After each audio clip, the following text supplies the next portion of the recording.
warm welcome to everyone for joining us here for the second meeting of Citizens Connect. My name is Joan Caivano, and with Eileen Kessler, standing over there, I am co-founder of Citizens Connect with the support of many in this room, including Carol and Wendy and others who joined us for our organizational meeting at the beginning many months ago. And I would like to thank, of course, John Troutweiser and Hester Sache for the use of the Kent Cultural Alliance in hosting us this evening. They've been very generous with their support. And I'd like to welcome active leaders of other nonpartisan groups who joined us tonight. Sylvia Gonzalez-Roman, who came a long way to join us. She's the co-founder of Eastern Shore Indivisible.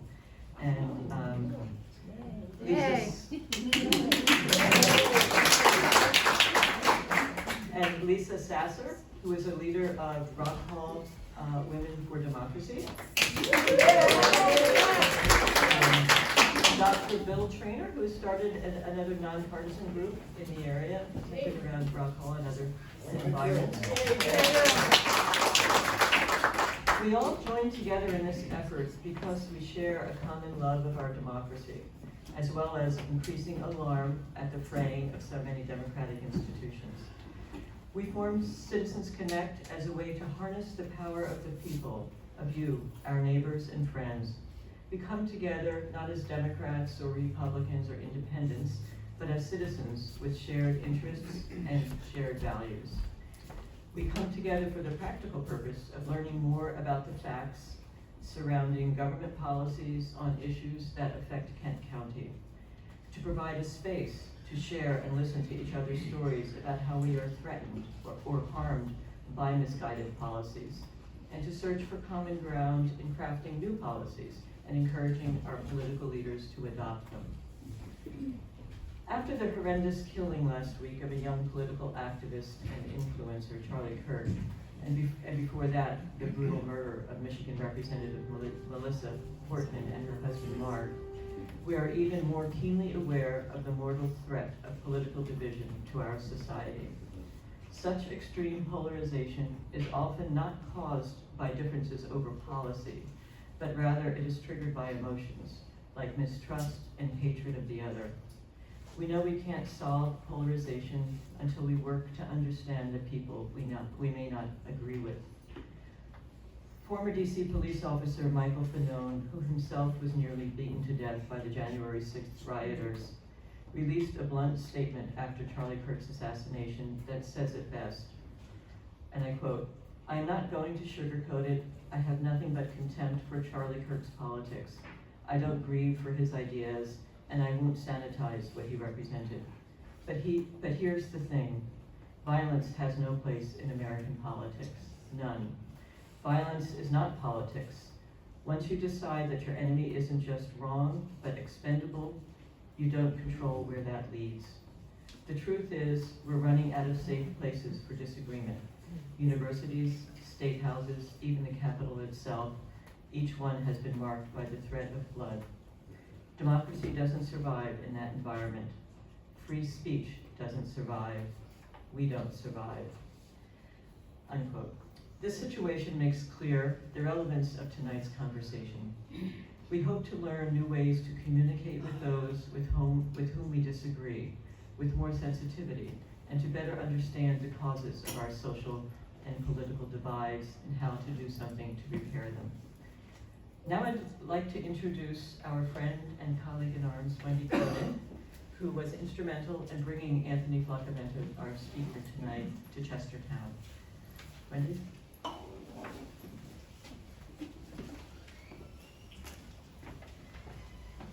Thanks, Joan. Glad to see a crowd here. This is a pretty soft introduction. Anthony Flaccavento is a farmer, a rural development consultant, and also an author from Abingdon, Virginia.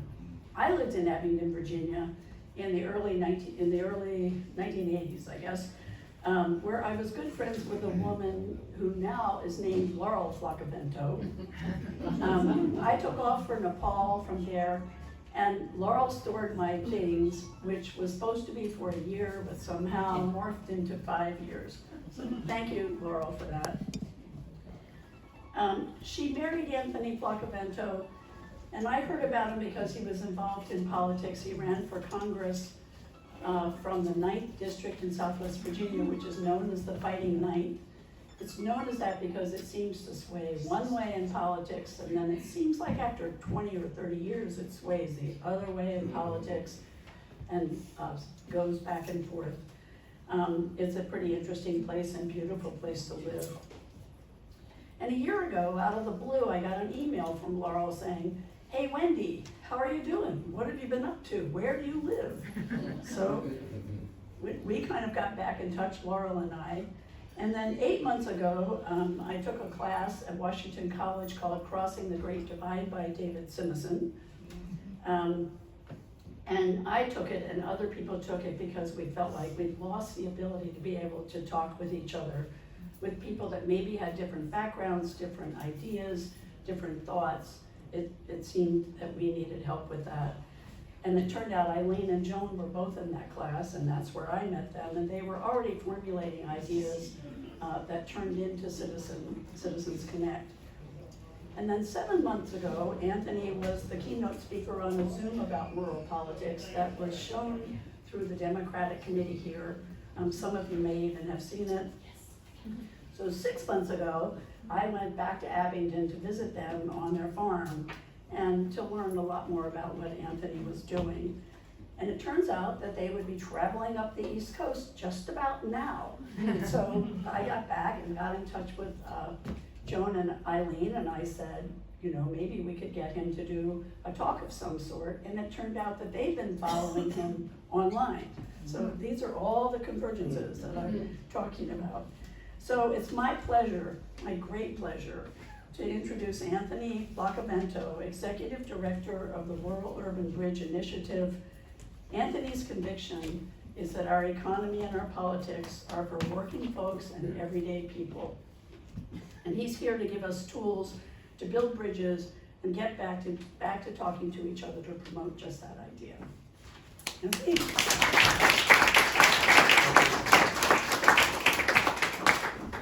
Thanks so much, Wendy. Thanks, Joan. Thanks, Eileen, and all of you.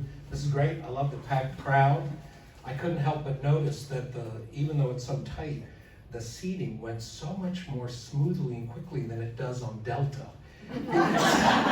What is it with the airlines that they can't figure this out about the empty seats? I don't know. But anyway, I'm really delighted to be here. I actually grew up in Baltimore, the last of 4 kids.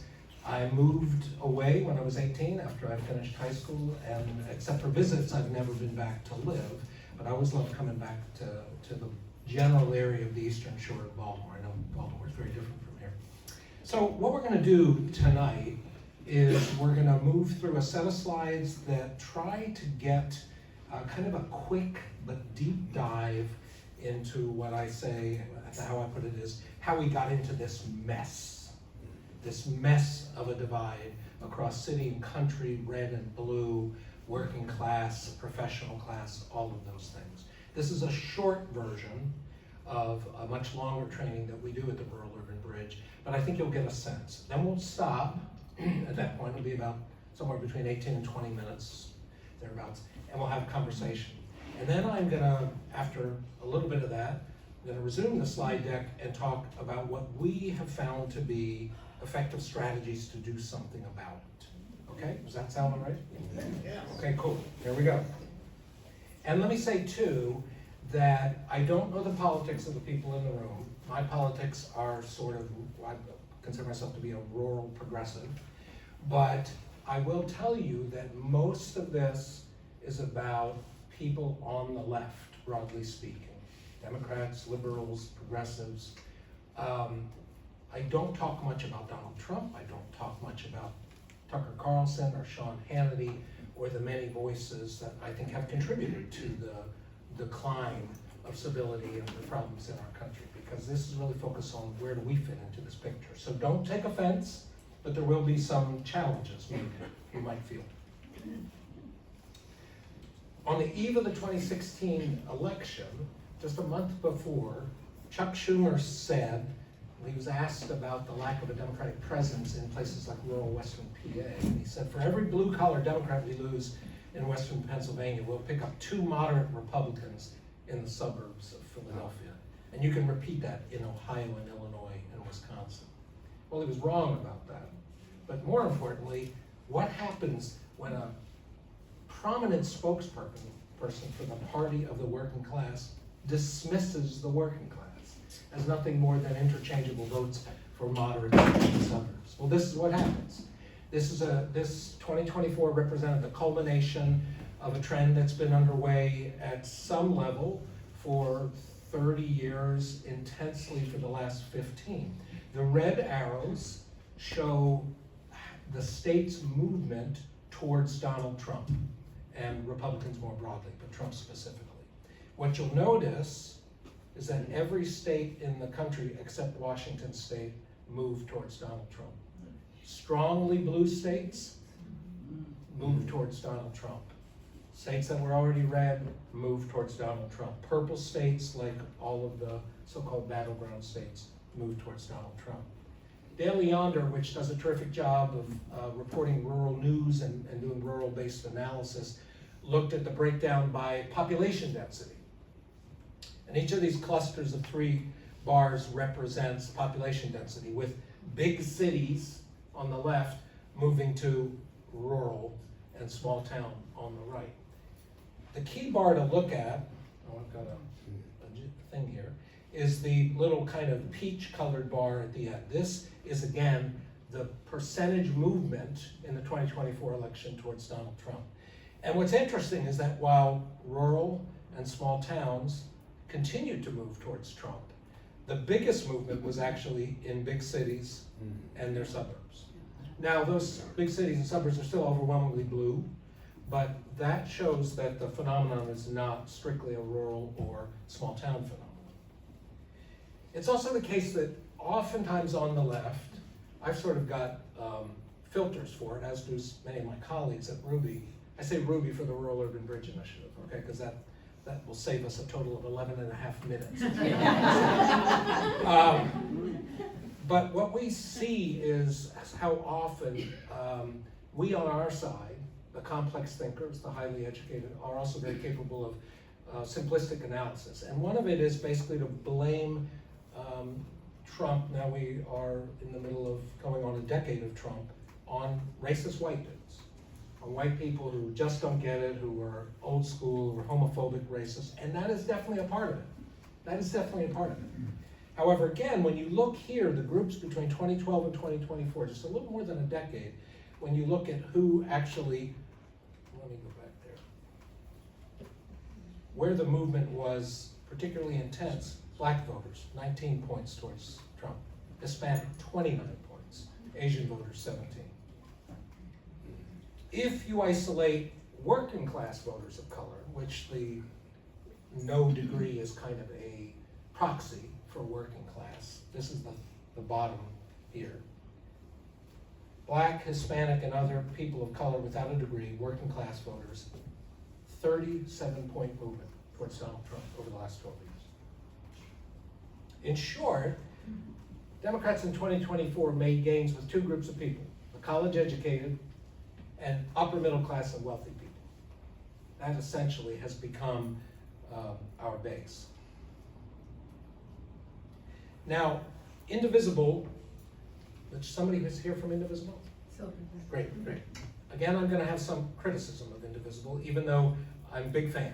Okay? We're just a group, we're not the leadership of Indivisible. Right. So Indivisible put out a guide pretty remarkably within like 2 weeks or something of Trump's election. They had this guide to action on when democracy's on the brink or something like that. It's really well organized, well thought out, but a couple of core elements of it we think is a mistake, and it's influenced the resistance movement to this point. One is this idea that the problem was that we, on the left, were simply not able to convince enough people of the threat that Trump posed. And surely now, in hindsight, with everything that's happened since January 20th, sort of as bad or worse than our worst nightmares, you could say they were right. However, the problem with that approach, which has been a big part of what liberals and Democrats have been doing for the last, even before the Trump era, I would say back to the George W. Bush era, is that when we focus on what's wrong that these people aren't listening to us, it usually doesn't work well for us. So I'm in a lot of different groups, and one of them is called a Progressive Mobilization Group, and they meet a couple times a week. And in the chat of one of those calls a few weeks back, somebody wrote, speaking of people who voted for Trump, narrative will not work until we create a receptive brain state in the people who voted against us. We never let them offload the internal pressure that makes them utterly incapable of hearing us. They are in an autonomic state of fear and zero executive brain function. So what this person is doing, and what I've heard a lot of people in our site do, is to psychoanalyze the voters and sort of find, in a way, the psychopathology, like who would vote for Trump unless they're either a very bad person or they are incapable of hearing us. Again, we have the right message, we know the right way, they don't hear us because we haven't let them blow off enough steam, get rid of enough of their rage that they could think clearly. That's essentially what this person is saying. Well, we've been kind of saying that. We've been seeing a lot of academic papers and other things for a good 20 years about that now, 15 for sure, and it hasn't worked out well for us. If the goal is to sort of restore a balance of power and civility in society, and it's not working out. So what is the underlying cause? Well, we're going to talk about 4 causes that the rural-urban bridge has identified. But in an overall sense, this is, somebody says to you, okay, well, what is the problem? The simplest thing, or maybe the binding factor, is this sense that millions upon millions, tens of millions of Americans have, that the system is rigged against them. It's rigged against them by powerful elites for their own interests and contrary to the interests and at the expense of ordinary people. This thinking spans the ideological spectrum. There's plenty of people on the far left, in the middle of the left, the Democratic Party, who think the system is rigged, right? But what we'll find out as we go forward is just how that's particularly acute in rural and working class communities. This idea that the system is rigged. It's interesting to note that he didn't say it much this time around, but in 2016 that was absolutely an essential part of Trump's message everywhere he went. The system is rigged against you by elites. You know who else said that? Bernie Sanders. And you know where Bernie Sanders did really well? In rural Southwest Virginia and West Virginia and many Midwestern states. So, okay, let's get into these underlying causes. Again, this is kind of our Reader's Digest version. Why do people believe the system is rigged against them and therefore have decided to align with Trump? Well, number one, the foundational reason is because we have developed an economy since Ronald Reagan that hasn't worked for most Americans. It's not just the top 1% that are doing all right, it's really the top 20% who have fared just fine over this time, and some of us in this room, myself included, are probably in that. But for the rest of people, particularly rural, particularly working class, and particularly communities of color, the core feature of the last 40 years has been economic insecurity. The idea that maybe I've got a job today, maybe we're making do, but we don't have much in savings, our prospects look bleak for our kids, and I could lose my job any day. Economic insecurity.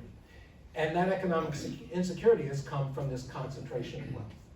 We all know famously Ronald Reagan talked about how if we just freed up the people at the top, wealth would trickle down to the rest of us, wealth and opportunity. And in fact, we haven't had a trickle-down economy, we've had a suck-up economy. Sucking up wealth from ordinary people, family farms, small businesses, Main Street, etc. Now this concentration of wealth, in our view, has been bipartisan, the underlying causes. Now I am not somebody who has ever believed that there's no difference between Democrats and Republicans. And I surely do not believe that now. But it is true nevertheless, even though the Republicans are very different from the Democrats, there has been a bipartisan consensus around a certain kind of economy that has basically drained wealth, concentrated it at the top, and let corporations basically run amok. Elimination of the Glass-Steagall Act, various trade policies, particularly NAFTA and the admission of China to the WTO, something we don't talk about as much, not just Barack Obama, but Bill Clinton, 16 years of basically letting antitrust just linger with no enforcement. Joe Biden changed that. Joe Biden had a number of policies around antitrust that were dramatically stronger, but for most of the last 40 years, that's the case. So this leads to our second underlying cause of this anger, this polarization, and why people on the left have lost so many.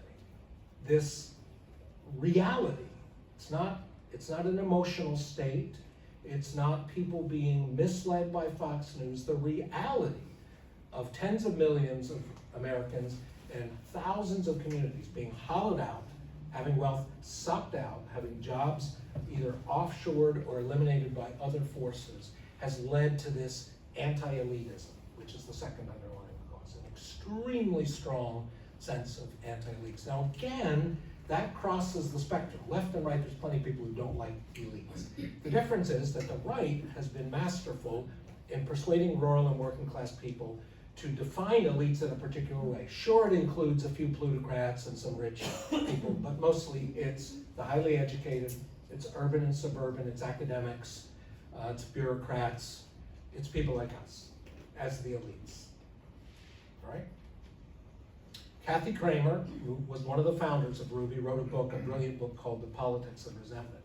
Kathy went around to 24 different rural communities in Wisconsin over the course of several years, visiting with people who were already gathering and learning what made them tick. And she recognized how race and racial resentment was caught up in this politics of resentment. But she said, we're failing to fully understand these perspectives. She's talking now about these rural working people that she met. We're failing to fully understand the perspectives when we assume that racism is more fundamental than calculations of injustice.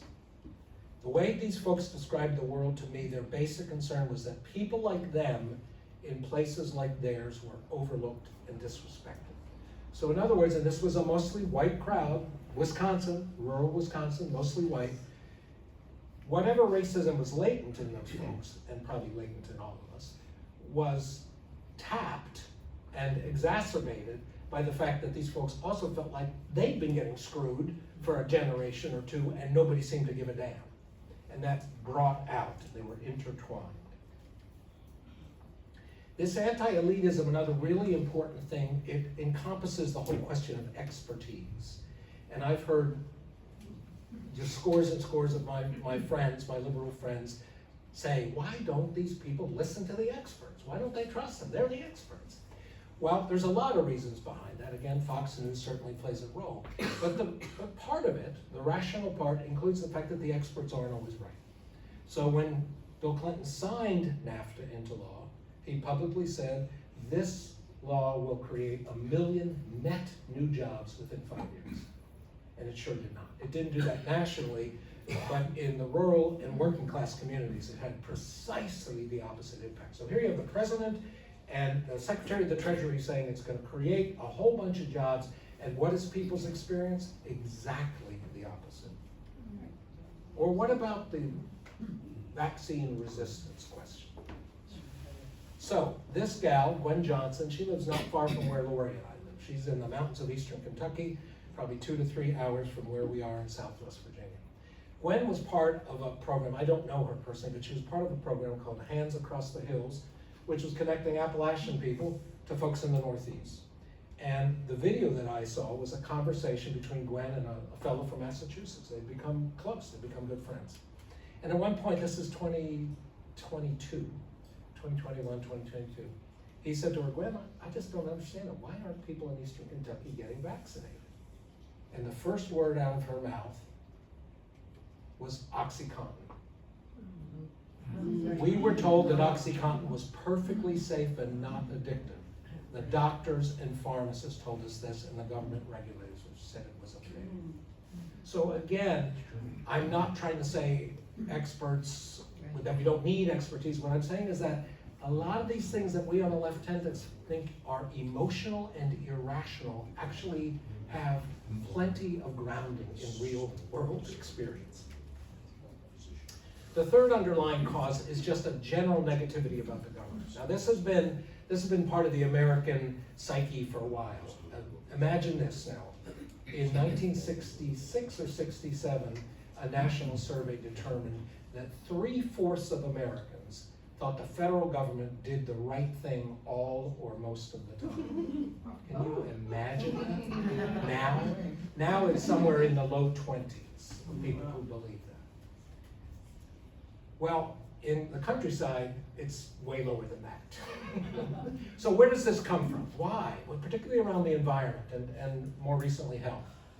Why is it? I mean, rural people's lives are much more directly connected to the environment. You would think they would want environmental regulations to protect and preserve the environment, right? I mean, we all depend on a healthy environment, but if you fish or you hunt or you forage or whatever, you or somebody you know, their livelihood is linked to a thriving ecosystem. And yet, so many have developed what I've come to call regulatory aversion.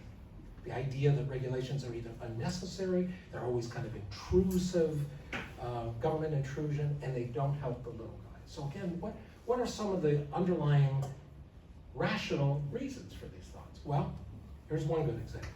15 years ago, southern West Virginia, the Upper Big Branch coal mine exploded. 29 miners killed in an instant. It's the worst mining disaster in quite some time then, and we haven't had one, fortunately, that bad since. In the year prior to that disaster, we came to learn as the investigation proceeded, in the year before April 2010, that mine, an A.T. Massey mine, was cited for over 500 safety violations. In the month prior, they received nearly 60. What happened? Nothing. Nothing of substance. Nothing changed. So you can imagine this idea that regulations don't help the little guy was completely corroborated by this disastrous experience, which wasn't limited just to that mining community. It rippled throughout Appalachia. Okay, the fourth and final cause I'm going to talk about has two components. And after this, that's when we're going to take our first break and move into some conversation. Thomas Frank, who's written a lot of books, he's best known for What's the Matter with Kansas, but he's got a lot of other books out there that I think are better. He coined the phrase that the Democratic Party has become the party of the professional class. Some people call it the professional managerial class. But this idea that the Democrats, which historically had been the party of the working class, shifted our alliances, shifted our policy preoccupations and priorities, shifted our affectations to becoming more a party of highly educated professionals. So some people will debate that. I think it's beyond debate personally, but we can debate it here tonight if you want. One example of this was when Larry Summers, who was a senior staff person in both Bill Clinton and Barack Obama's administration, was asked about why they never visited these hundreds of Rust Belt communities throughout the Midwest and the Mid-Atlantic that had been devastated by NAFTA. And Summers said, well, displaced white workers weren't heavily on our radar screen. So that's a pretty profound admission that we're no longer the party of the working class. There's another element to this. There has been like real shifts in the Democratic Party, kind of slow and steady for quite some time, that have been good for some people, but have alienated people without a college degree and working folks. But there's also the language piece of this. And here I'm going to turn it over to about 6 minutes of a video in this, and then we'll pause at that point for our conversation with my fellow RUBI co-founder, Erica Edelson, who wrote the remarkable book, Beyond Contempt, How Liberals Can Communicate Across the Great Divide.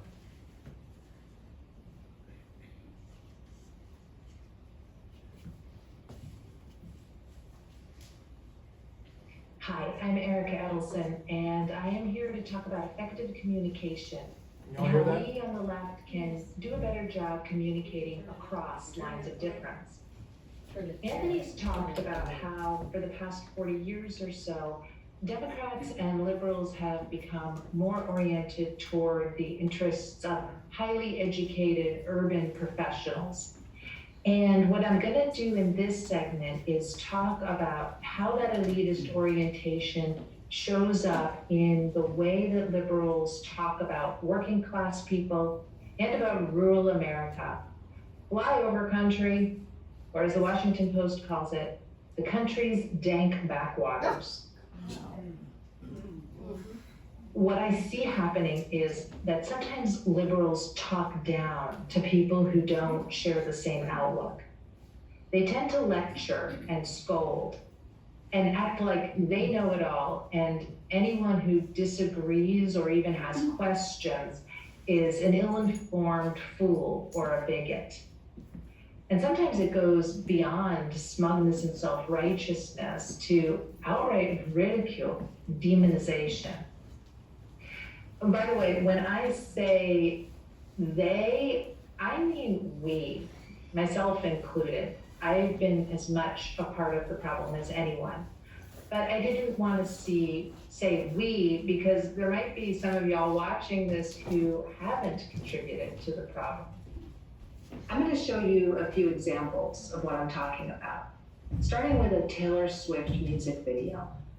The video starts with Taylor Swift in the pool with a rundown trailer home on fire in the background. We don't know yet what the trailer is supposed to symbolize, but it becomes clear later. Then there's a bunch of fun, upbeat scenes where glamorous LGBTQ people are having a wonderful time. Celebrating, dancing, having pride, it's all good. But then, the toothless hellbillies show up with their hateful, misspelled signs and ruin everything. Taylor Swift is using her cultural power to punish people who aren't as enlightened as she thinks she is. She's punishing them with shame, which is a very powerful emotion that makes people feel pretty awful. Every single researcher I've come across who studies hate groups says that the people who join them are drowning in feelings of shame and humiliation. And that the reason they join these groups is to regain their self-esteem. So using shame as a political weapon is a very dangerous tactic. I'm going to run through the rest of these examples without commentary because I think they speak for themselves. And as you look at them, try and put yourself in the shoes of the people who are on the receiving end.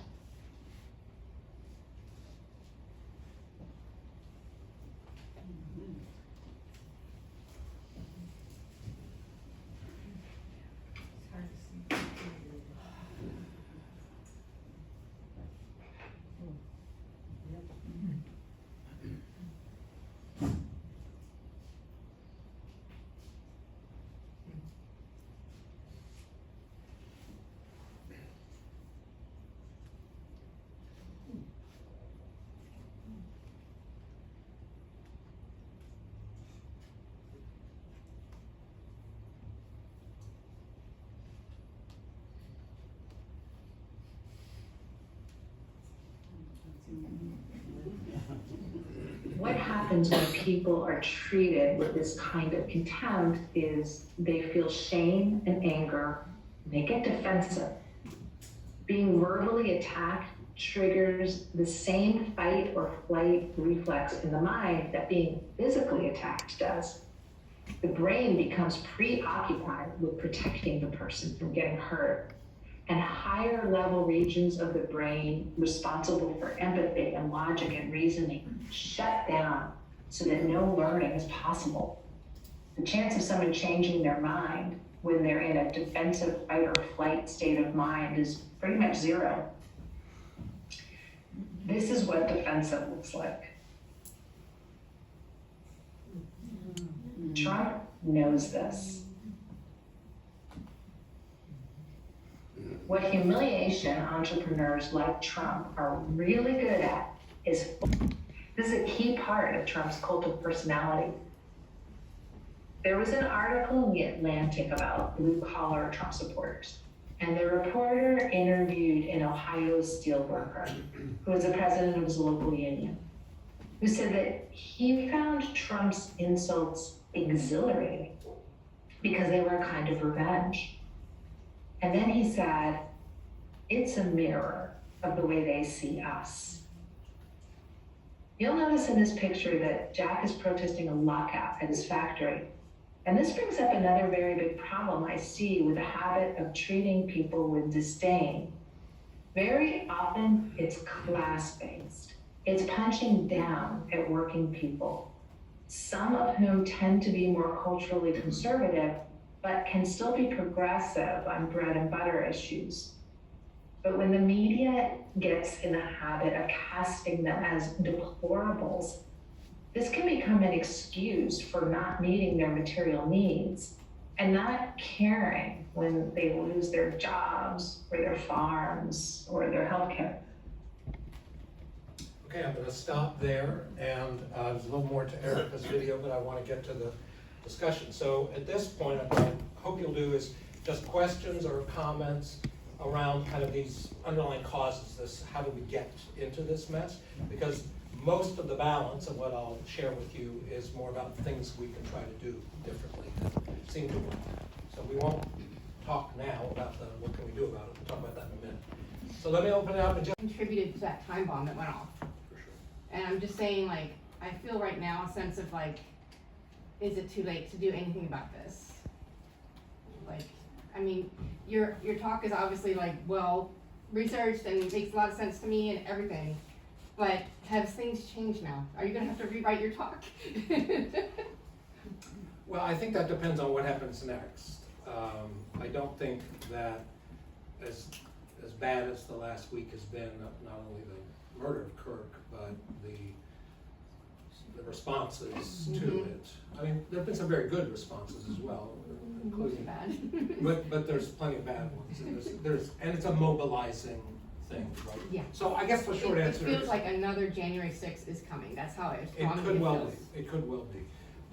When we get to the strategies, one of the strategies I'll be recommending for you to consider is very localized and very much about rebuilding civic engagement and community in your own place. That's one thing we can do and need to do regardless. But I mean, the short answer is, could be. It could be too late. I think not. I sort of live on the edge of despair most of my life because there's a lot to despair about. But I do think that it is not too late for people on the left to begin to shift fundamentally how we've approached these problems and these challenges, and people who are different from us. I think though, even if we enter a period of, if not widespread, sort of sporadic, horrible violence, most people, if it doesn't devolve into Rwanda-ish conditions, most people will still go about living their lives. They'll still get up and go to work, they'll still tend the garden, they'll still raise their kids. And so the need to rebuild relationships and rebuild a better society will still be there unless we enter a catastrophic period. Thank you. I mean, Yes. it answered my question of why are we here? And I look forward to your how we do this next. Good. So, It's hard. I mean, believe me, I have to sort of, I want to say dig deep, I just have to keep it on. Yes? This is very eye-opening, so thank you for that. I kept thinking throughout the talk, the same question keeps coming to my mind, like, okay, I get it, but at the same time, how can anybody not see that tariffs are not going to get you jobs or increase the economy? How can they not see that? I could go on and on with so many examples. I get the perspective. I don't get thinking that Elon Musk going through our government with a chainsaw and laughing about it, and tens of thousands of people getting laid off. The things they're doing are anti to the Yes. value, or the things that these people and we all want to see. So Right. I don't I mean, get it. tariffs specifically are a little more of a mixed picture. Biden used tariffs pretty effectively. Tariffs have been used on and off throughout our history. Tariffs, I'm a believer, and I follow a woman named Lori Wallach, who's a trade attorney and I think the country's best expert in tariffs. I think tariffs actually are important to play a role, particularly when you're trying to develop an industry in its early stages. You could say electric vehicles would be an example. So I don't think tariffs are all bad. The way Trump has gone about tariffs, for sure. The arbitrary, Right. volatile, Yeah, whatever. and tons of other stuff, right? I mean, Yeah. there's been a tremendous number of just abrogation of contracts with farmers, all kinds of stuff. Yeah. People didn't vote for those details.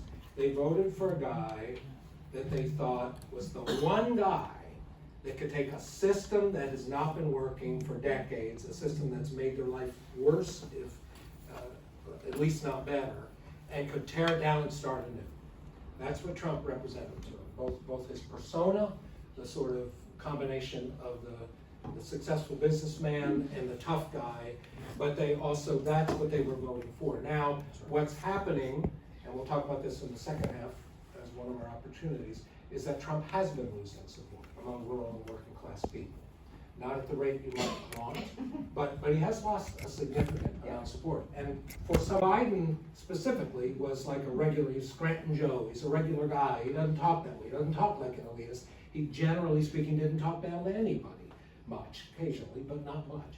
But he was part of the Democratic Party, and in a lot of people's minds, the Democratic Party is the party that talks down to us. They don't care about people with college degrees, they don't care about the working guy. So that's one important caveat. But Biden didn't get credit, I think, for three reasons. Number one, and we'll talk about this in the second half, we have an enormous problem of mistrust. When you look at the surveys that are done periodically by different groups, good quality surveys, they'll ask people, and they'll break it out, working class, college degree, no college degree, rural, urban. They'll ask people about specific policies, like taxing the rich, like investing in small businesses, like leveling the playing field between unions and CEOs. And the level of support for what we would consider to be liberal or progressive policies is remarkably high in the populations that oppose us. If they put the same policies and say a Democrat proposed it, the support drops. This is a trust issue. It's like if the Democrats are proposing it, there must be something I'm not seeing. There must be a trick here because the trust is so deep. So one of the reasons I think Biden was a victim of 30 years or so of buildup of mistrust. So that's one thing. Second thing was that many of his investment bills did not yet really have an impact. It took a while. Some people say it was slower than normal. Some people said it was just like the federal government. But it took most of his administration to pass the legislation, to pass the appropriations for these major investment bills, and then to start. So that money was really just beginning to hit the street in the last year of his administration. So the political fight being fought between him and Trump, and then Harris and Trump, was with the background that most communities had not yet seen the investments. Other things he did that were equally important, like the changes he made at the National Labor Relations Board that were so profoundly pro-union and are being reversed by the current administration. Most people just never heard of that. Most Democrats I know didn't know about that. Most Democrats didn't know about the antitrust enforcement, which was the strongest we had seen in decades. So part of it was people didn't know, part of it was people didn't trust what they did here, and part of it was that things simply hadn't taken impact. That's my best guess. And of course, Biden's not the best communicator. He was, his age and his other issues were making it harder to make the case. Okay, let me get a person in the back and then I'll come to you. Yes, sir. Yeah, I've got two things that I'd like to point out. Is that first of all, when you talk about Trump won, and he won 49% of the vote, the Democrats won 48% of the vote, so all is not completely lost in general. When you take Trump's people, the people that you're discussing are some percentage of that is a coalition. Many of the people that I speak to who are Trump supporters are pretty wealthy. They're stockbroker people. They're people that like to invest and that kind of stuff. So there's a chunk of this coalition which are up in that area, which means that we're talking about only a sub-selection of the people that we need to discuss things with. Yes, And the second thing is just, you know, like a lot of the stuff, we don't know stuff. You know, like I always write little things and I say, I live at the end of a peninsula in the Chesapeake Bay, so what do I know? I mean, we don't hear stuff, you really have to dig into stuff to get anything other than what you see in the Washington Post, Yeah. which isn't very helpful. So to your first point, it's very true. There are certainly people of means, whether they're stockbrokers or bankers or just people of wealth, who vote for Trump because he's very much in their economic interests, and many of them hold their nose or held their nose at his kind of, the bad things he said and promised to do to people of color or immigrants or whatever. But the much larger body of voters in the country, and also of his coalition, are working class people. Working class people make up by far the biggest part of the voting population. So But that's it's not 90-10, it's. no, closer but to it's in the 55, ballpark 45. of 60%. It's a major part of the electorate. Now, within that, as we're gonna talk about, there's a subset of those voters who are very gettable with the right message and a rebuilding of trust. We believe, we'll talk about that shortly. Okay, you and then you. You know, 35 years ago, we were trying to push the internet out to people, and we were very idealistic. And we existed in a point where we had a limited number of trusted channels, publications, and we didn't realize that once we successfully had launched the internet, and I'm here in rural Eastern Shore, we are internet deprived. You know, connectivity is lousy all over this area, but the proliferation of channels and platforms that are so narrowly scoped. So we just talk to the people that think like we do. That is a real big challenge that I think we need to figure out a way to overcome. Yeah, there's some very I agree with you completely, for sure. And I mean, there was limitations and probably biases and untold stories when we got all of our information from Walter Cronkite and a couple of other guys, a couple of other white guys. But there was a unity of understanding, a sort of commonly shared body of facts that not everybody, because there was always dissidents who were saying why this wasn't true, but the vast majority of Americans got the same news and had the same basic body of information, and that's completely fractured. I don't know, that's a really complex and difficult issue. I will say, I don't really have this in the second half presentation, but if you want, we'll talk about it then. There are some really exciting things happening in creation of new media form, not just social media, but like progressive leaning, not necessarily politically progressive radio, like the Public News Service, which is a national organization that does progressive news stories in thousands of small town and rural radio stations, bringing sort of an alternative to the same radio stations that are carrying Glenn Beck and Sean Hannity are carrying stories from Public News Service. There's an outfit in North Carolina that just formed last year called Beacon Media, which is similarly lifting up a more positive view, a hopeful view, grappling with the news. So there are these emerging, but basically again, the left is also responsible in the sense that we really let, when the fairness doctrine was eliminated, the right jumped. And they jumped and they created media channels, media empires, and everything else, and the left, we kind of sat on our hands, so it's partly our fault. Yes, ma'am? Marjorie Taylor Greene today went on the news to say that she thought that we ought to divide the country into red and blue states and create two different countries. And she's getting a lot of media attention. Yes, an amicable, she wants to see an amicable division. I understand why people who voted for Trump instead of our Democratic candidate. We didn't have we didn't speak to them and their issues. Nevertheless, I don't understand why today, seeing what has happened under the first 6 months of the Trump administration, the people who thought they were going to get something from Trump don't have a different picture of what is actually occurring. I mean, we've lost thousands of jobs of working class people. The farming community is beset by the result of the tariffs. The average working person hasn't seen any benefit We're concerned about Social Security, we're concerned about the social services network of support, which has gone away.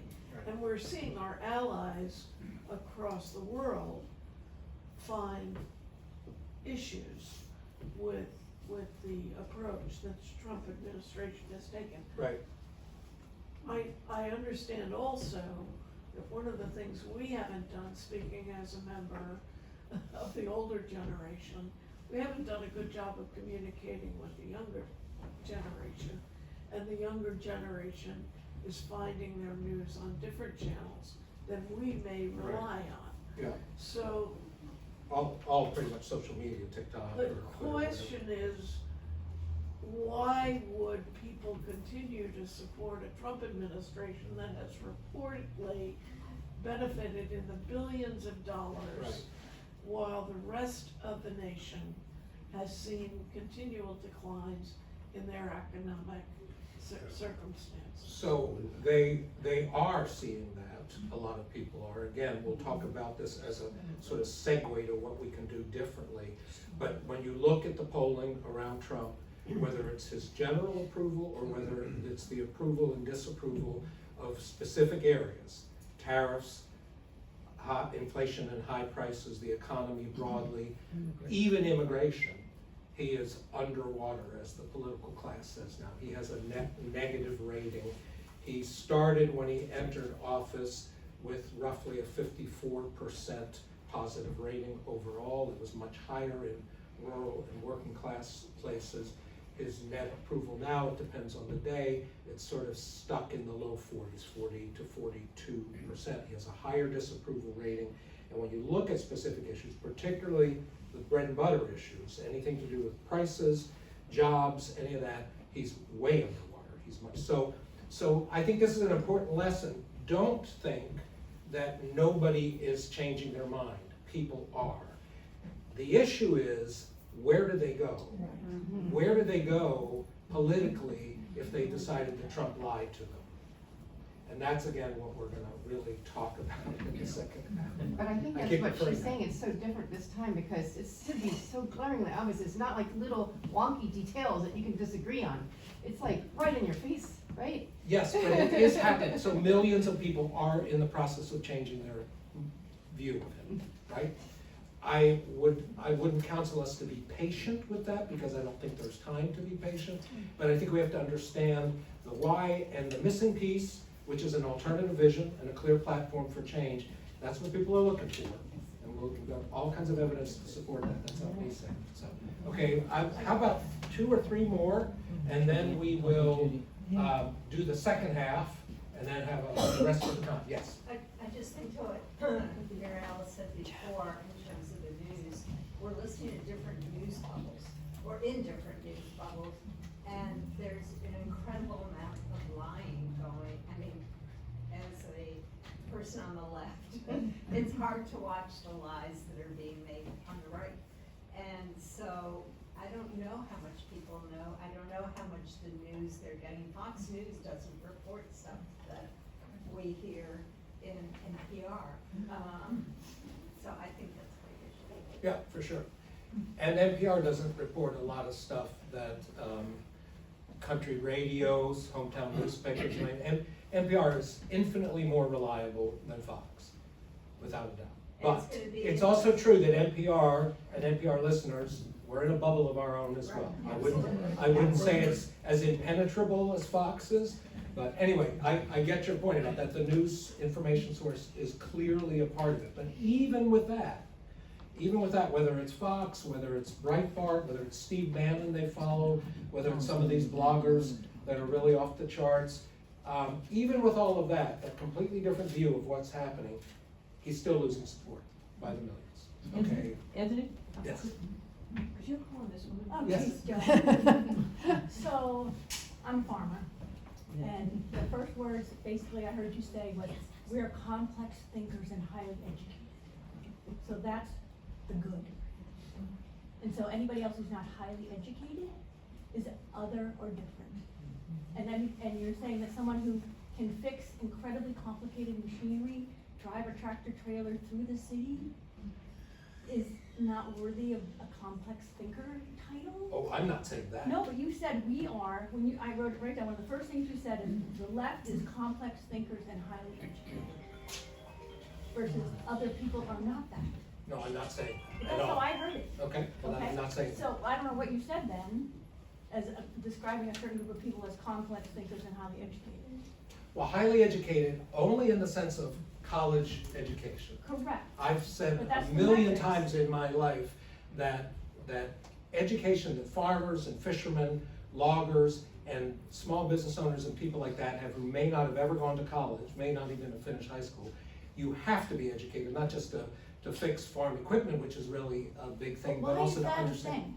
Why is what a thing? Highly educated.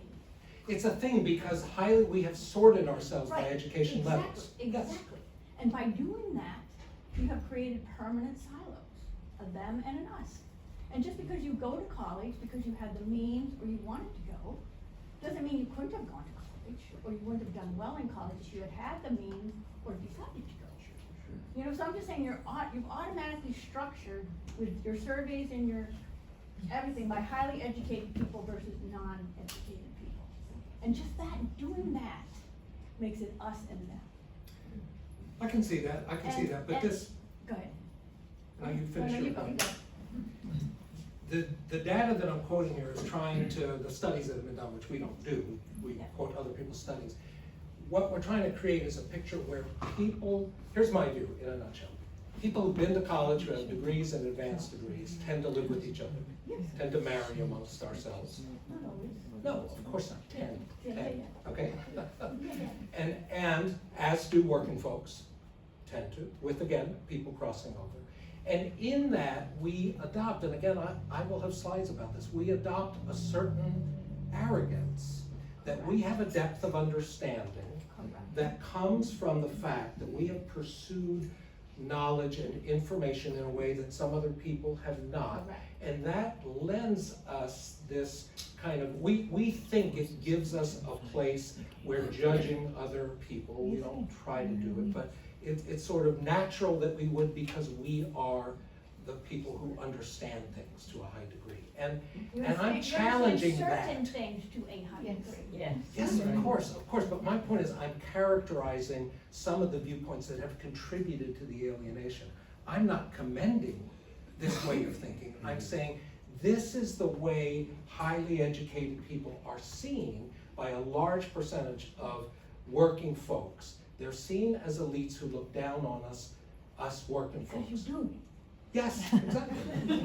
And I'm just saying that we've gotta just sort of get, I don't know, it's sort of like in this room, I feel, I mean, people are laughing at those signs that the Republicans had, you know, and they're, you know, the morons, whatever.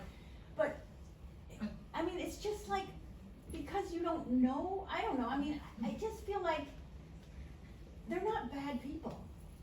You know? And I know, I just think that if you go in there thinking, well, I'm college educated, I don't think a politician can get past talking to people. Like, I went to the House of Representatives in the Assembly in the winter to discuss solar. And those representatives treated every farmer who testified as if they were morons and idiots. And they didn't even listen to their own report, which reinforced what we were saying. They were so demeaning to us that no one on the Eastern Shore who went to that will ever vote for a Democrat again. And Democrats, I will not vote for a Democrat again, because they treated us like we were stupid. And some of us were highly educated and have complex thinking. You know, it just sort of makes that in my mind. Yeah, no, believe me, I'm with you 100%. The thing is that what we don't want to do is perpetuate Yes. these schisms and this polarization and the silos and bubbles. But we do have to understand them, and if we want to understand why so many people have moved away from Democrats and liberals, we need to understand this sense of contemptuous behavior that happens. Sometimes it's legislators, sometimes it's Bette Midler or Taylor Swift, Right. whatever, but we need to understand it. I'll give you a quick example of sort of the counter to that. Another thing that a lot of working folks think, especially in the country, is they think that Democrats in particular, but liberals in general, never worked a day in their life in the sense of real work, right? Like non-desk work, non-intellectual work. Whereas the highly educated, not always, but again, as trends, tend to look down on work of the hands, blue collar work. A lot of country folks kind of look down on somebody who's never had anything but a desk job. When I was running in 2018, Lori and I heat our house with wood, we heat our greenhouse with wood, so I'm always looking for wood, right? And in March of that year, I went out to a place, a gal told us he had some trees down, I could come and cut. And I was out there starting to cut, and a young man shows up, he's a big old boy, he's probably 35 or so, and he kind of looks at me like, what are you doing here? So I explained, the woman said I can come out, oh fine. So we're both out there cutting wood, and after a little while, we both took a break, and he introduced himself to me, and I said, oh yeah, I'm Anthony Flaccavento. He says, are you the guy running for Congress? And I said, yeah. And he said, if my buddies could see you out here busting your ass and sweating like this, every one of them would vote for you. His notion, again, he was surprised that a Democratic candidate for Congress would be like working hard in the physical sense. Well, you are a minority. Well, no, so again, not to offend anybody, but that is true. That is true. We, the educated, are much more likely to get our exercise at the gym than we are by going about our daily. Yeah. So anyway, we're starting to get in pretty deep. I really appreciate that. I hope I didn't misconvey to you, but I think we're totally on the same wavelength. So we got a couple more, yes ma'am, and then there was a gentleman. Maybe one more back there. Yes, ma'am. Quick question. Yeah. Why don't basic human values seem to matter anymore? What do you mean by those? Morality, cheating, lying, not paying your employees, being a felon, all of that. Well, I don't, so that's kind of a loaded statement. Because a lot of people on the right would say the exact same thing, but they'd be talking about us. Right. So we don't have a shared sense of moral values anymore? No, I think we have a different interpretation of them. I think most people would agree that it's wrong to lie and cheat and everything else. Do you remember what in Erica's video, that fellow at the end who said that he was exhilarated, he found Trump's insults, his attacks on liberals exhilarating, and then he said it's a mirror image of the way they see us.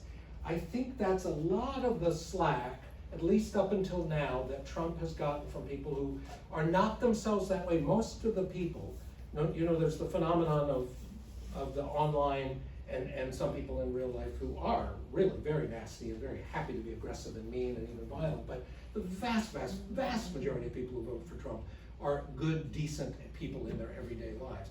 They cut Trump a lot of slack because they see him as sort of flipping the script on the liberals who've been putting us down, who've been putting our work, our livelihoods, our church-going values down for all these years. He's flipped the script, and that's part of why they cut him so much slack in what's clearly, in their view, immoral behavior. I have a good friend who helped me finish our wiring in our greenhouse. Our greenhouse burned down, we rebuilt a new one, and this fellow Jeff came over to help me with it. And he loves talking politics, and he said he voted for Trump, and we were talking a little bit about it, and he said he thought Trump was reprehensible, but he thought that he was necessary because we had to change the system.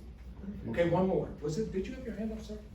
With the black shirt? Yeah, no, I did, and thank you. And I found the dialogue quite interesting, and I think that the young lady there, the farmer, None? I think she made some very astute points, and that's part of the problem. It comes down to trust. But you know what really galls me when I look at this is the abdication of people in Congress, right? Yeah. Who are supposed to, quote, have sworn an oath to the Constitution, not genuflect to, you know, the President of the United States, and that's very troubling to me. Oh yeah. In addition to that, is you have the Supreme Court, who through their decisions, have allowed the office of the president to have unlimited power. Basically, yeah, I agree. So when you look at the behavior, not what people tell you, but when you look at the actual behavior of the people that we are so entrusted in our government are decision makers Right. that are not doing the people's business. Are we supposed to be confident that that's going to? No, we certainly Change. should. So again, the key here is to make the distinction between those, what is it? Well, there's 430 people in Congress, so 434, I think. So those 220 Republican leaders of Congress and a few Democrats and Senate, they're an elite group themselves. Most of them went to Yale or Harvard, Absolutely. or whatever. Yeah. So their abdication of responsibility and on is awful, and it is bringing us down. But let's never think for a moment that they reflect in most ways, they do in some, but in most ways, the average voter who voted for Trump. It's really a totally different set of guys, and a totally different set of motivations, because they clearly are opportunistic to the nth degree. Okay, we're moving on. Maybe we can dim the lights again. No standing up. Who's that woman sowing discord in the back?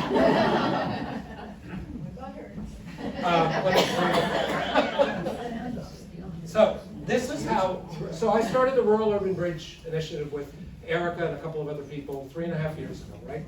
And the idea, it really came because I did run this really, really good campaign for Congress in Virginia's 9th District, which is the western edge of the state, against a really awful incumbent, not awful in a moral sense, but he was terrible. He can't communicate well, he's pedantic, he never shows up, and I still got beaten 2-1. So we thought something deep is going on, because I was a pretty damn good candidate, and it didn't happen. So this is how we encourage people to think about it. And let me say that what we're doing here today, we have longer versions, we have specific versions around public policy, around communication. So if any of you, one outcome could be you might want with your own group to do a virtual or an in-person thing. But thinking differently, talking and acting. And now I'm going to quickly run through some of what that means in practice. We do have on our website, and this is a good time for me to do it, Eileen made 4, 5, 6 copies of this thing. For those of you who do the cell phone thing, many of the resources I'm going to refer to, you can just do an image on your cell phone and then you can go right to our website. Alternatively, you can just look up the Rural Urban Bridge Initiative and get to our website. Everything I'm going to talk about here is on the website and it's free. These are some great, this is kind of a backup to what I'm talking about here, much more in depth. This is about political campaigns and alternatives, and that's Talk Like a Neighbor is about communication across the divide. Those are some of the resources we have. Now we're going to talk about thinking differently for a minute. What does that entail? Well, Michael Sandel is a brilliant writer. He said it means taking seriously the divide between winners and losers that polarizes the country. And that's very important. On our side, people with more formal education have tended to be winners. People without that have tended to be losers, in a general sense. It means acknowledging the resentment of working people who feel that the work they do is not respected, that elites look down on them, and that they have little say in shaping the forces that govern their lives. So, one of the things we tend to do, because we feel under siege as liberals, progressives, Democrats, whatever we are, is we tend to put signs and bumper stickers out there. I'm here to tell you, if you have as a goal in any way to reach your conservative neighbors or just be open some hearts and minds, that is not the way to go.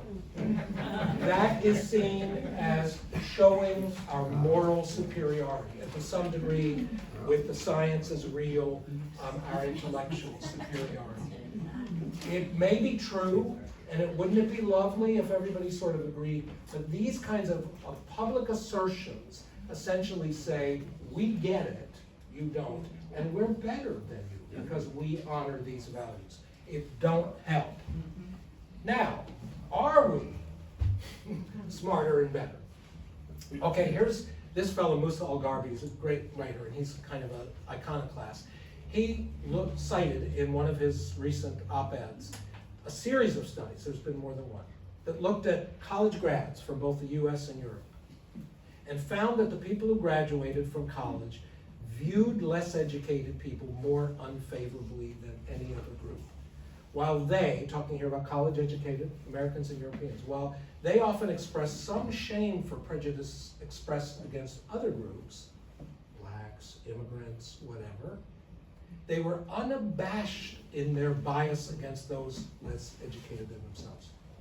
Again, I'm not saying that's true of everybody in this room or even anybody in this room. But as a trend, that thing about us being arrogant, looking down on people, it's been corroborated repeatedly.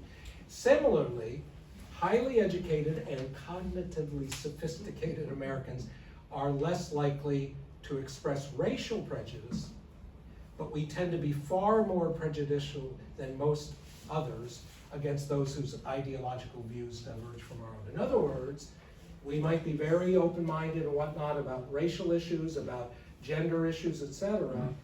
But when it comes to people on the other side, we got no room for them. We got no tolerance for them. So thinking differently, the point of that is, again, not to bash anybody, but it's to say we carry biases into this. We might think we're beyond that. We are not. And some of our most consistent and profound biases are towards people ideologically different and people without formal education, as we understand them. On the other hand, if we don't carry those biases, but we own up to the fact that whatever our politics, whatever our education, we make mistakes too. We've screwed up too, sometimes big time. It opens doors. I have this debate all the time because I'm sort of semi-active with national politics through the DNC. I'm trying to kind of get the DNC to get a life. And we have this thing, and you'll hear a lot of people say, we need unity in the Democratic Party. This is not the time to air our differences. We need unity. And to some degree, I get that argument.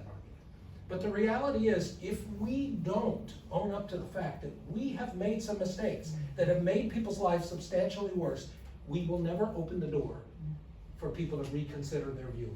We won't. And when we do, as this young man who's from Buchanan County, Virginia, the poorest and most conservative county in the state, said to me, when he went through some of the material in one of these presentations, he said to me, I've never heard a Democrat say anything like this, be so honest about the mistakes Democrats have made. It's accurate, it's about what's going wrong, you're on the right track. So he felt very much like, oh my God, this is somebody who's willing to critique his own side, and it opened the door. I've had that experience quite a bit with folks. So, who do we go after? When all these strategies, who are we going after? We are mostly, I'm not saying this should be your only thing, but I'm talking about going after people in the working class or rural people. There's a lot of crossover there. Specifically though, as the Center for Working Class Politics has concluded, there's a good 10 to 11% of Trump voters who are persuadable with what they consider to be an economic populist message or a progressive populist economic message. 10 to 11%. That's far beyond what we need if we succeeded in that to win back Congress, the Senate, the presidency, and lots of state houses. Doesn't sound like much, but 10 to 11% is millions of people, right? How many people voted for Trump? 77 million? So that's roughly 8 million people. And they found that the right populist progressive message, inviting people, works. What doesn't work with this group? Relentlessly bashing Trump. This is what the most important and prominent Democratic consultants advised the Harris campaign to do. This is what they're still advising to this day, to stay focused on how bad he is. And it's hard not to focus on it because the fire hose of shit is just relentless, right?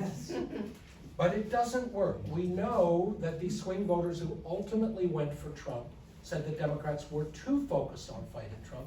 And we know that even across race, among black voters, they told reporters that Democrats' dire warnings about threats to democracy felt far less compelling compared with the urgency of their own struggles. Okay? One more thing about this obsession with Trump. And again, I'm not in any way minimizing just how perilous this time is that we're living in and how dangerous he is. This is Arlie Hochschild wrote Stolen Pride, a fabulous book. She got to know people in Eastern Kentucky. She's a liberal from Berkeley. And this fellow told her this about his relationship to Trump. first I thought, okay, Trump's my guy. He's pro-coal, pro-life, pro-gun, anti-tax, and lovable, right? Okay, just put that aside. But then he picks fights with decent people, and at first I thought, well, never mind, he's my guy. Then came January 6th, and I thought, that's it, I'm done. But I hate seeing the Democrats gang up on him. Each time that they do, I go back to it. I don't like that he hates Mitch McConnell so much, but I say, okay. He turns on Mike Pence, but I hate how the press beats Trump up. I say, okay. Each time I'm done with Trump, the Dems bear down on him, and I'm back to rescuing him. Then he talks about immigrants poisoning the blood of America. I'm done with him again, but then he needs me, and I'm back. This is one guy, but I think this is extremely common. So what did he hate? Well, he hated January 6th. He hated people calling for Mike Pence to be hung. He hated poisoning the blood, that immigrants were poisoning the blood. Each of those things to him was an affront. But the relentless focus that we put on how bad Trump is helped him justify sticking with him. Okay? That's a really important lesson we need to take.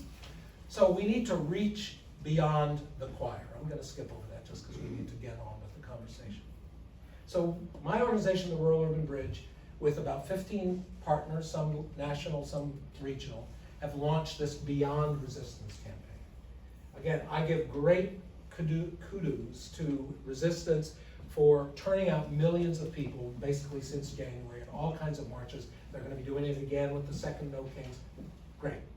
But we believe that that alone falls into that Kentucky man's view that if we only focus on what's wrong with Trump and the bad things he's doing, and we don't lift up consistently and constantly what's happening to working folks, to farmers, to rural communities, and what we can do about it, then we don't think we will win this fight against it. Oh, 1 second. So why don't you have Democrats, including prioritizing how Trump and Democrats have betrayed rural and working class people?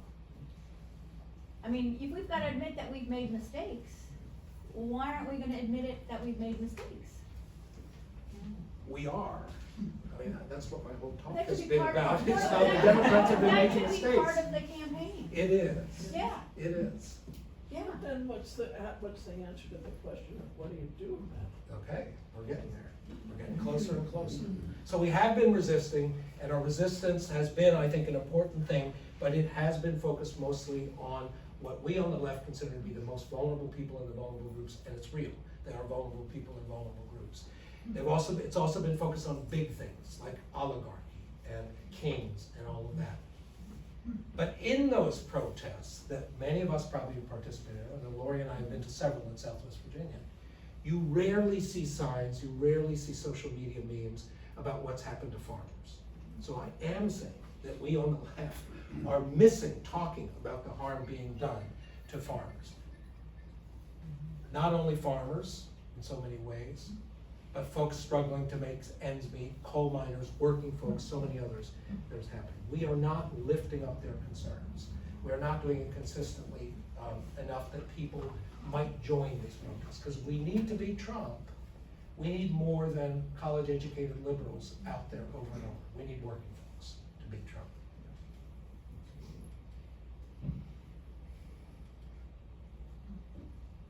These are the kinds of signs we think need to start showing up, talking about these bread and butter issues. So this Beyond Resistance campaign, reclaiming our nation for the workers who build it, I'm inviting all of you to consider getting involved. And it's, if you don't, that's fine. But we have a lot of groups behind us, and it has 4 elements. So this is what we just launched Wednesday night. We had Ro Khanna, Congressman from California, join us, and several others. We had about 420 people on the call, and it has four legs. A commitment to advocating for workers in rural communities, including the harm being done to them, but not just that.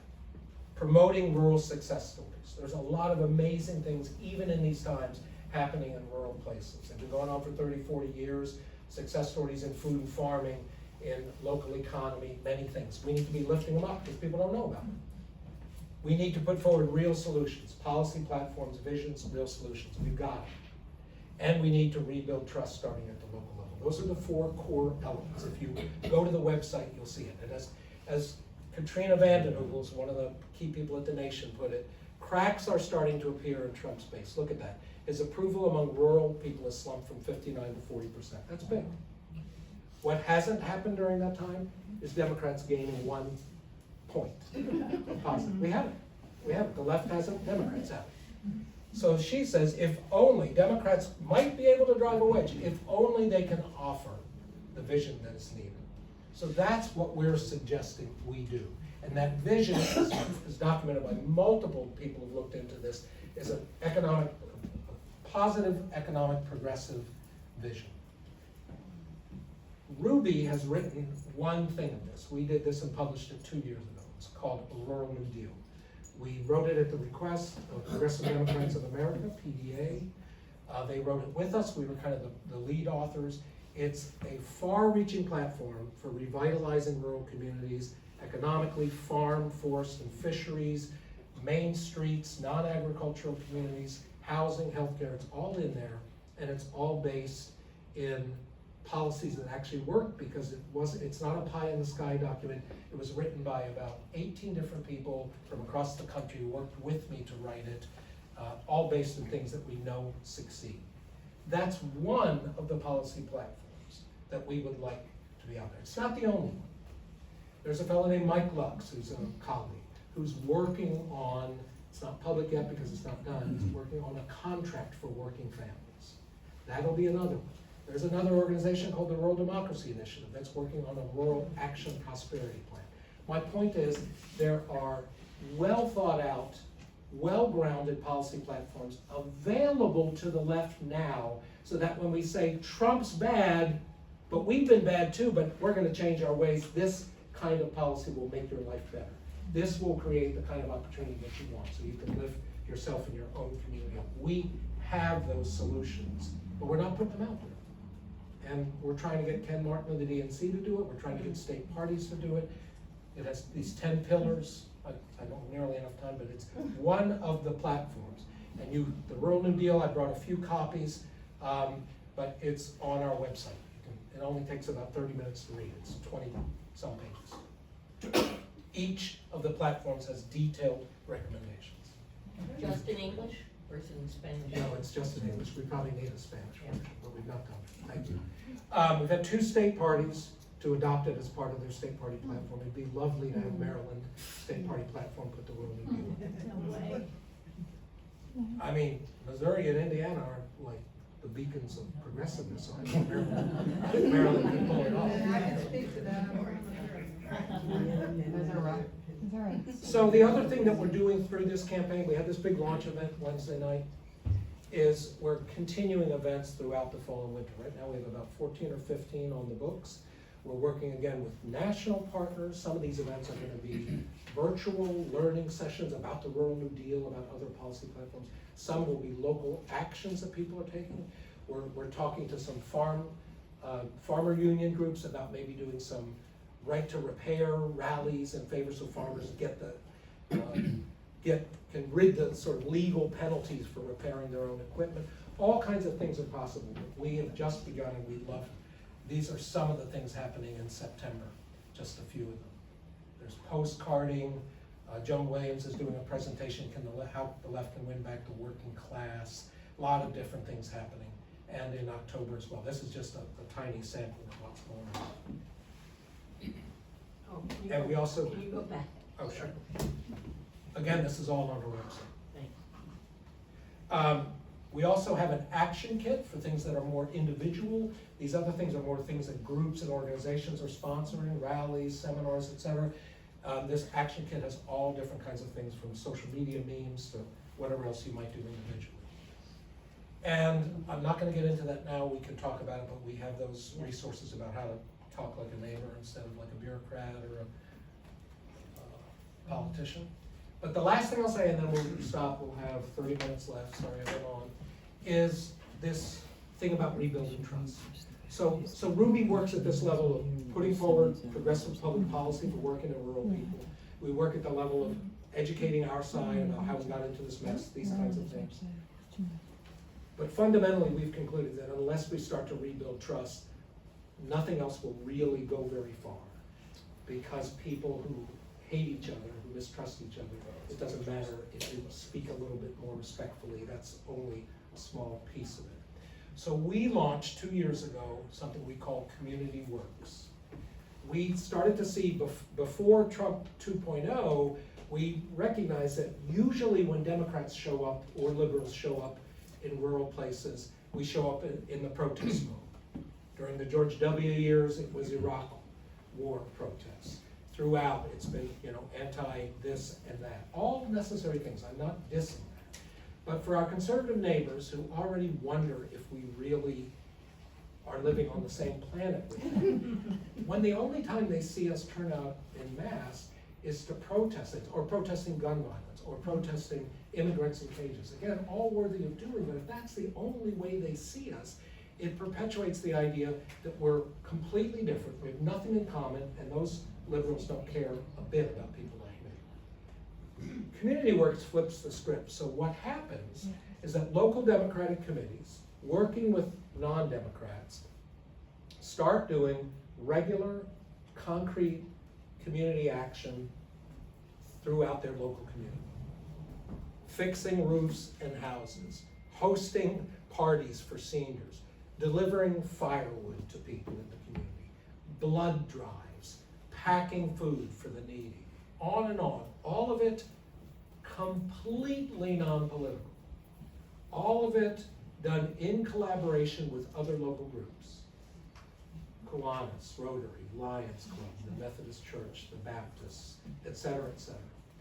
And the remarkable thing, we thought this would happen, as these events have kicked up trash pickups and everything else.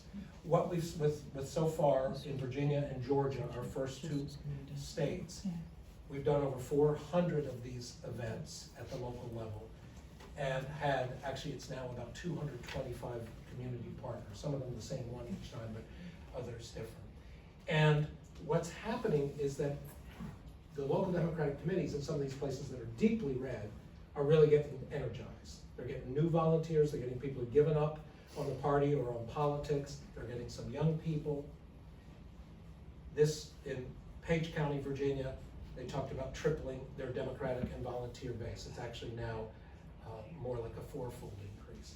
And not only that, and not only a more diverse base, but actually beginning to earn goodwill. Two examples of this rebuilding trust. In a Georgia county, a rural Georgia county, which is much more of a black population than these Virginia counties, they did a big event in the community, and they offered and the way this works is they'll say like the Hart County Democrats Community Works Program. So they're naming themselves as Democrats, but putting the community works out there. That's the way they do it. They volunteered to help on this big annual event, and one of the organizers of the event was a prominent Republican. And he talked about how surprised he was to see the Democrats coming to volunteer to work with them and turning out en masse, and it really started to change his mind about things. In Page County, Virginia, they talk about how at the beginning there was a lot of skepticism of the Page County Democrats Community Works. Now they're at the point where the Board of Supervisors in Page County, which is overwhelmingly, not totally, but overwhelmingly Republican, is not only welcoming the Community Works, but they're asking them to join forces and partner with the Board of Supervisors on certain local activities and events. So I won't go into any more detail there.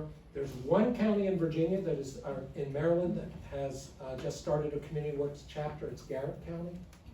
So some of you might know Judy Carbone, who's been kind of active in the Western Maryland Dems. They've started just a few months ago. That's also a possibility. That isn't going to save us from the horrors happening, but it is one of the ways we can begin to rebuild trust at the local level. So basically, this Beyond Resistance campaign says we don't need to just criticize Trump. We also need to lift up working and rural people. We need to put forward a vision and clear policies and platforms for how we're going to do it. And we need to start making changes at the local level. We need to start actually engaging with our neighbors in a non-political way. That's it in a nutshell. I'll stop, and the rest is Q&A. Yes, go ahead. Look, you began this segment with a slide that had different, think different, Yeah, act different was the third, what was the middle one? talk different. Which Talk you didn't different. cover a lot. Think, talk, and act different. It reminds me of a reconciliation training program that was created by the Archbishop of Canterbury called Difference. And it enables people to talk across divides, meet with people, and basically it's a program of how do you listen to someone. When you listen to them, you show them respect. There are 3 habits that are advocated. One is to be curious about the other person's point of view, where they're coming from. The second is to be present, which means to listen to them, to invest the time in understanding their point of view. If you give them that opportunity, they will feel respected. And the third is to reimagine, which is then when you have built some trust by listening and investing your time in their situation, then you have the potential to reach common ground and reimagine how things could be different. I was just struck by the fact that difference is the reconciliation program, and you had used different in so many aspects. Yeah, no, that's very similar, that approach you outlined is very similar to what we recommend in all of our communications guides. It absolutely begins with listening, and it's respectful listening. It's not listening as sort of a key tool to convince these people who I really don't want to listen to because they're stupid and they don't have anything I to would teach me. It's associate listening based on respect. education with people who like to hear themselves talk. Yeah, yeah, that's generally true, I think, or it's a good enough generalization. But yeah, I think that's very true. And there's also something called deep canvassing. Have you all ever heard of that? That's an approach to knocking on doors and engaging with potential voters that starts, first of all, with listening and curiosity. Yes? Question about the community works. Mm-hmm. The idea of going out and volunteering in the community has a lot of appeal to me, but I kind of don't have a ton of time, and I don't want to also have to commit deeply to like the local Democratic organization. And in this community works, is it only people who are literally like part of the Democratic Nope. political machinery, or is No, it just like absolutely not. registered Democrats? It's not even just registered Democrats, it's Okay. anybody. So Okay. what happens, yeah, and so once they get going, we give them some grace period. RUBI raises money to support these efforts, okay? So we do have certain requirements, and one of the requirements is that once they've kind of got their legs under them, they do 3 activities a month. So that's 36 times a year. That's a pretty regular presence. And that they share, that they take pictures, they share on social media, so you magnify the impact. But of the volunteers themselves, you could be somebody who volunteers once. Like, I don't want to run You're for not- office, you know? Like, No. so- Look, community works has Okay. nothing to do with that. Okay. Has nothing to do with that. Now, Yeah. interestingly, what's happened is that at least 2 people, one of them in Georgia and one in Virginia, who started out just like, I don't want to do this, but then they started volunteering, have now run for office. They got so excited that they ran, but that is not at all the goal.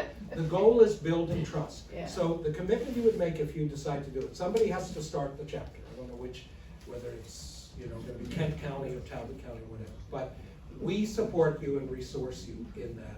And then for individual volunteers, they could come to all the events, one of the events, once a month. It's totally up to you. You can choose the kinds of things you like to do. If you love doing house repair and you're a little bit handy, there might be those activities. That's that. The Democratic committees create community works as sort of an ancillary. So there's dialogue and there's reporting about what's going on, but community works is also distinct from the Democratic committee because it brings in independents and others who are not registered Democrats at all. So it's really a pretty cool way to do it. And we actually did surveys in our 2 pilot states, Virginia and Georgia. We did surveys about what do you think about Democrats? How do you feel? Do you believe they represent you? Do you believe they speak to your values? That kind of stuff. Two professors from Colby College designed the surveys, and we did them before. And our first post intervention survey is actually on the ground now in Virginia and Georgia. So in a few weeks, after 2 years of this activity, we'll have our first taste of whether or not it made a statistically significant. We know anecdotally it's changing people's hearts and minds. We'll see if it actually statistically changed that. Yes? Do you think that it is changing the hearts and minds of the people on your Democratic committee? Yes, that's a very good point, thank you so much. So this is very, very similar to this gentleman's point. When we go into this, we say to people that you have to go into this with a commitment to being non-political and with a commitment to believing that you're gonna learn just as much about your conservative neighbors as they're gonna learn about you. And that does very much seem It's to an be happening. exchange program, a cultural exchange program. In a way, but I'm a big believer, because I'm sort of a really hands-on sort of guy. I'm a big believer that, like Braver Angels is a great entity that brings people across ideological difference and talk, and I believe in structured dialogue and all of that, but I also think that there's nothing like working side by side to get you past all of your stuff, no matter where you start. It's just, it's like that young man saying to me, you know, we were working there cutting wood together, and it's just something about the act of doing that, especially if you're doing something productive in the community, that you just shed a lot of that. So yes, to your question, we're absolutely seeing the Democrats changing their perceptions of their neighbors. There's plenty of Democrats in rural communities who have very negative views of their Republican neighbors, in my experience, as somebody who's been to a lot of those towns. I think there was a lady back there. So, and it's all well and good, and I love community service organizations, but we have several in this county that are dying because people aren't coming out. I happen to be president of the Rock Hall Lions Club. I can't get enough members to come out because people are too busy or this or that, and it's apolitical. You're working hand in hand with people, you're helping your neighbors. 100% of what we earn goes back to the community. 100%. We pay no one to run our organization. The same's true with Rebuilding Together and several other ones we have in this community. So whereas this is good, I don't know that one more organization is what we need, as much as we need people to get out and get involved in the ones we already have that are doing good work. Yeah, no, I totally get that, and I think, you know, I've run a number of nonprofits over the years, and volunteers ebb and flow, and oftentimes when you launch, there's a lot, and then it just kind of trickles down and down. I totally get that.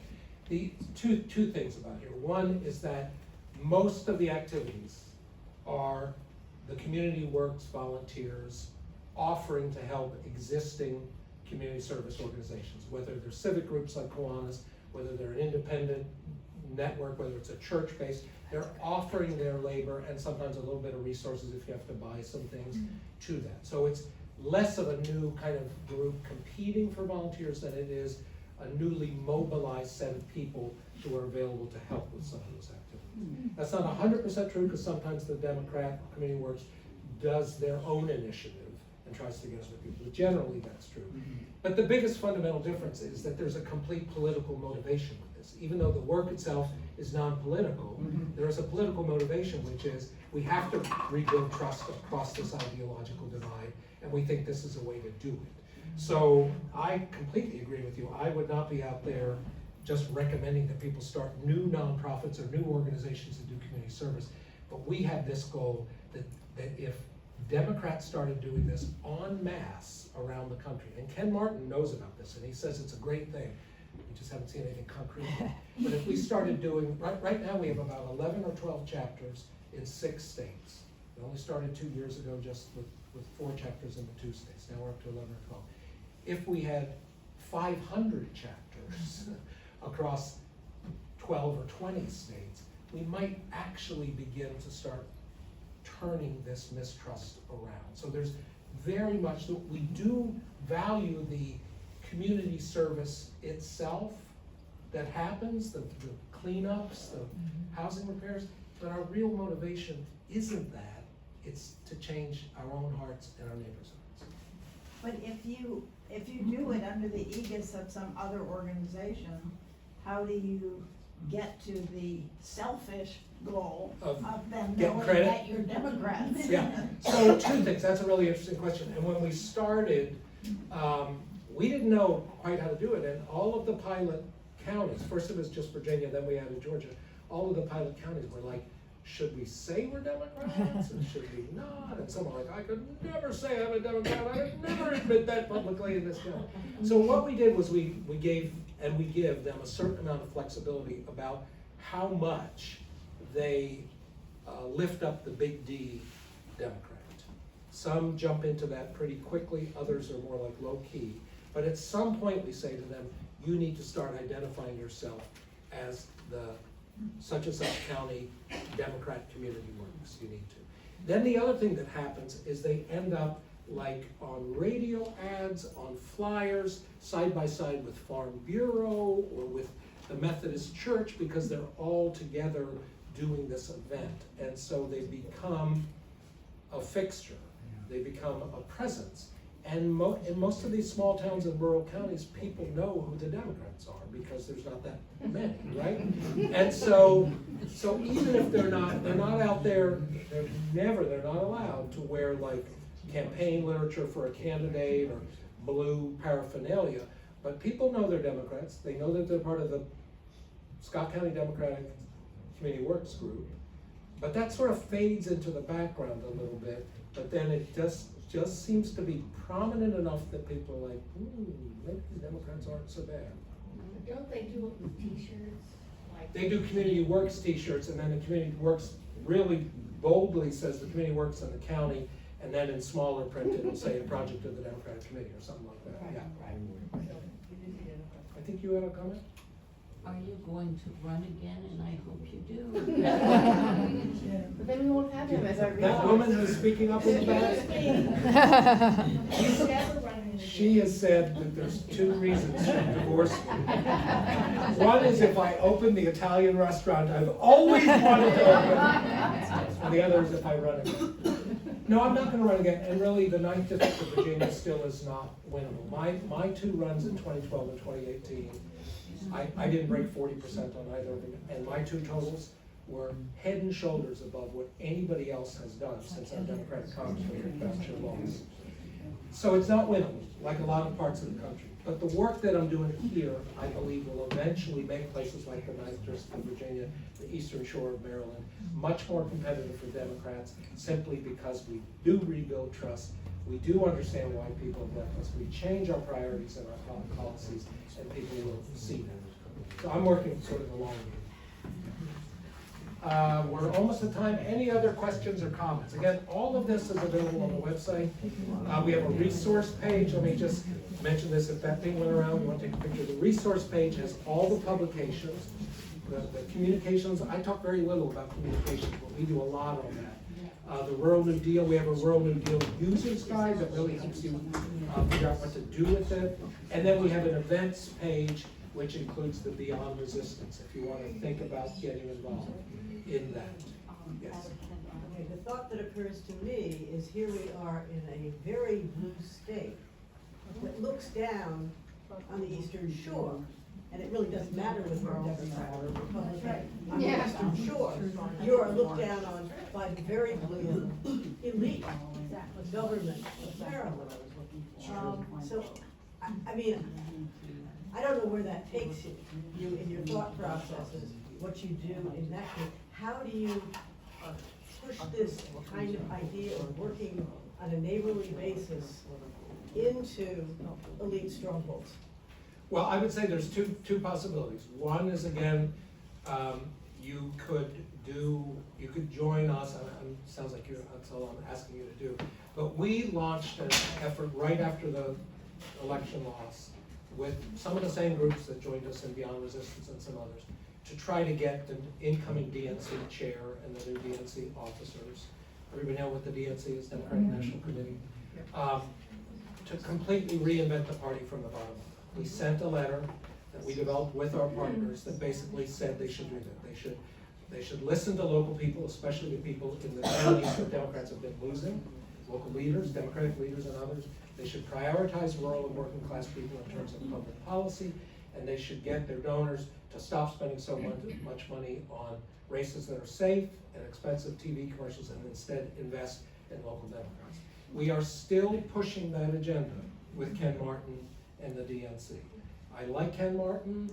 I I think he's got the right ideas, I think he agrees with us in principle, but he's pulled in a lot of direction, and up to this point, for all the supportive things he's said about it, nothing concrete has happened. So one concrete thing we can do is go right to the top and say, you heard this, because he knows Ruby, he absolutely knows me and Ruby, and say, we need this. And if we had 10,000 Democrats calling, writing the DNC saying, we need this, we need to actually shift up, we need to adopt the Rural New Deal or something like it, and we need to be investing in local committees and local communities, eventually, if it's not too late, they're gonna do something. The same challenge is for you with the state party. Yeah. I have no inroads with the state party, but you have some movers and shakers that I know, like Judy Wickstead on the Eastern Shore and Judy Carbone in the western part of the state. I don't know what your relationships are with them, but they've been through this training, their folks have been through this, and they are advocates for this. So you have other people in Maryland that you could join forces with a goal of getting the state party to move out of its bubble.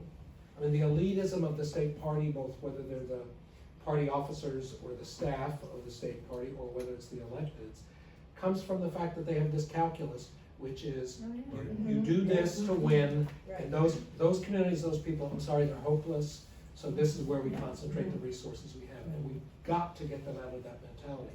Because a place like the 9th District of Virginia, which is now 80-20 for Trump, just 15 years ago had a Democratic, 17 years ago had a Democratic congressman, Democratic state senators, and Democratic House representatives. And by systematically abandoning that region, it's been a self-fulfilling prophecy. But that's a problem, not just with rural, it's also like the working class, even in urban areas, are feeling. Absolutely. Just look at what happened in New York City with the mayor's vote. Absolutely. And they're trying to kill that candidate who was so popular, because he was talking about people having groceries. Right.